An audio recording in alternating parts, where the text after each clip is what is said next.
Alright, so what is the ego? I'm going to first start with a quote. The quote is this: "The ego is needed because the true self is not known."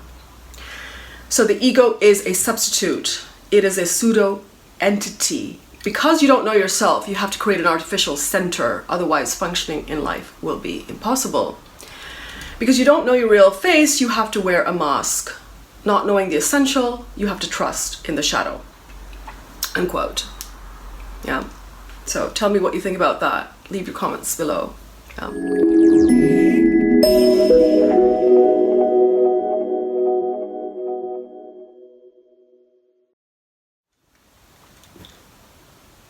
Now, sometimes we hear some people say, this person has a big ego, right?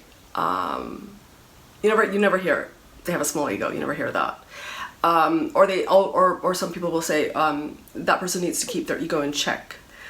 So one thing I want to clear up first before I get into this is please understand one thing.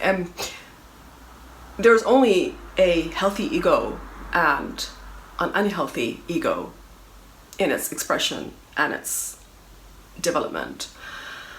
So those who are always discussing the size of others' ego often have trouble with their own. Yeah.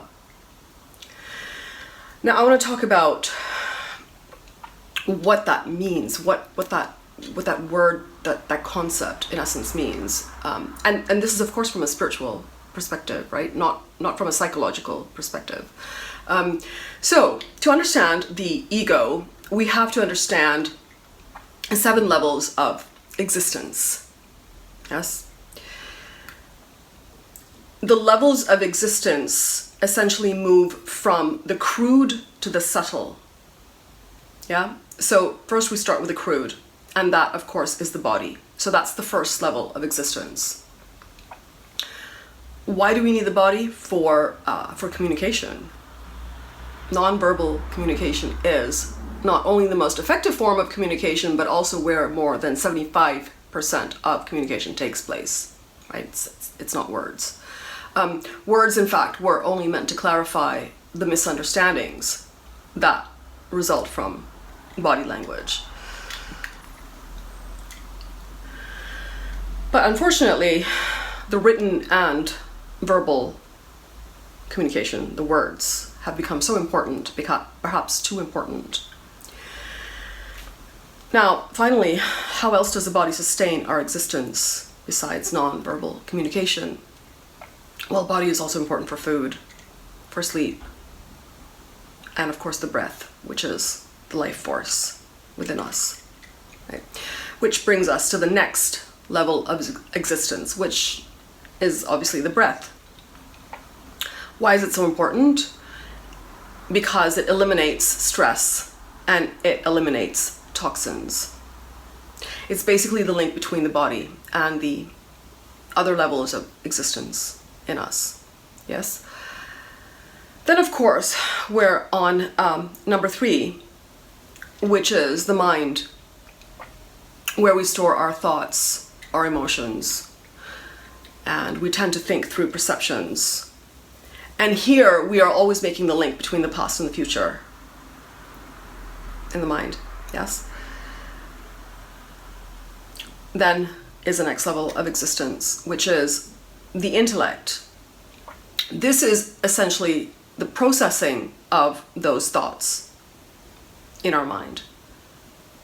So here we need good discrimination, or what's known as viveka in Sanskrit, so that the intellect can be strong.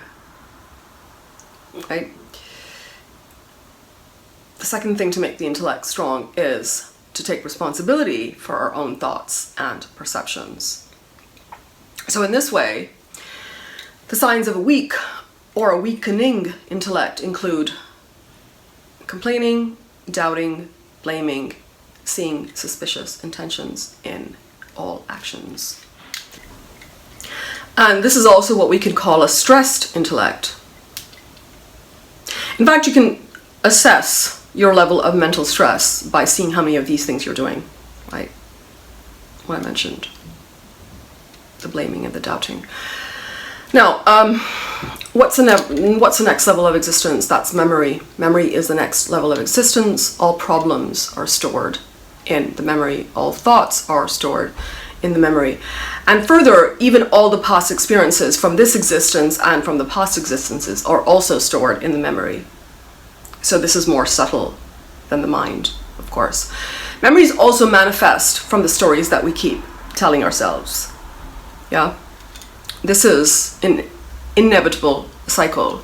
The only thing to do here is to accept yourself, and that means all the negative and the positive. And then, of course, you can accept others more easily. And in this way, those memories will fall away eventually. At least they will decrease in their intensity and in their importance. Now, finally, number 6. Here we come to the ego, the 6th level of existence, which is a very subtle level. Ego is identity, that which separates you from other people. Are you feeling inferior about something? Then your ego is weak.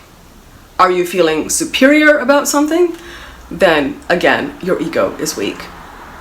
So what are the signs of a weak ego? Somebody who is incredibly aloof, somebody who overly identifies with things and people, and someone who has unclear or uncertain boundaries. And we have to see this as consistent behavior, right? I mean, everybody goes through moments when we experience that. So now, what are the signs of a strong ego? Signs of a strong ego are when you feel a sense of belongingness with people and with places. And then you understand the importance of boundaries also.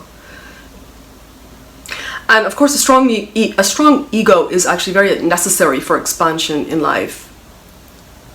So what can we see? What can we say here? Ultimately, the idea is to strengthen the ego, right? First in its development, and then, of course, in its expression, which will follow that development, which will naturally come on its own when it comes, whenever it comes. Now, finally, we have the last level of existence. That is the self. And this is the most subtle level of existence. That is what we call as unlimited happiness, which can be tapped into during sadhana, during spiritual practices that you may have cultivated over time. Okay? And you can also achieve this during seva to some extent, which is, but again, consistent selfless service. So once you practice this, then the other levels of existence begin to function in harmony.